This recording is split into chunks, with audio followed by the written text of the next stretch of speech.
ভয়ঙ্কর দুর্ঘটনায় ট্রাক সহ ভেঙে পড়ল সিকিমের লাচুংয়ে লোহার একটি সেতু। তবে এ ঘটনায় কোনো হতাহতের খবর মেলেনি, ফলে আটকা পড়ে আছেন অসংখ্য পর্যটক। লাচুং এবং উত্তর সিকিমের মাউন্ট কাটাওয়ের মধ্যে এটি প্রধান সংযোগকারী সেতু। গত শনিবার সিকিমের লাচুংয়ে এ দুর্ঘটনা ঘটে। গুরুত্বপূর্ণ এই সেতু ভেঙে পড়ায় স্তব্ধ যান চলাচল। সেনাবাহিনীর তৎপরতায় চলছে সেতু মেরামতের কাজ। স্থানীয় সূত্রে জানা গেছে, খরস্রোতা নদীর উপরে তৈরি ব্রিজটি পার করছিল একটি ছোট মালবাহী গাড়ি।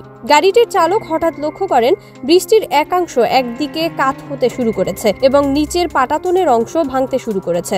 তৎক্ষণাৎ গাড়িটি থেকে বেরিয়ে যান ওই চালক। তিনি কোনো ক্রমে নিজে ব্রিজটি পার হয়ে নিজেকে সুরক্ষিত স্থানে আনতে সক্ষম হন। নিরাপদ স্থানে এসে দেখতে পান সিমেন্টের পোল থেকে কয়েক ফুট নিচে ঝুলছে আস্ত ব্রিজ। যা অবস্থা, তাতে যে কোনো সময় ভেঙে পড়তে পারে গোটা ব্রিজটি। ব্রিজটি ক্ষতিগ্রস্ত হওয়ায় এই রাস্তাটি সম্পূর্ণভাবে বন্ধ রাখা হয়েছে। এদিকে রাস্তা বন্ধ থাকায় সমস্যায় পড়তে হচ্ছে পর্যটকদেরও।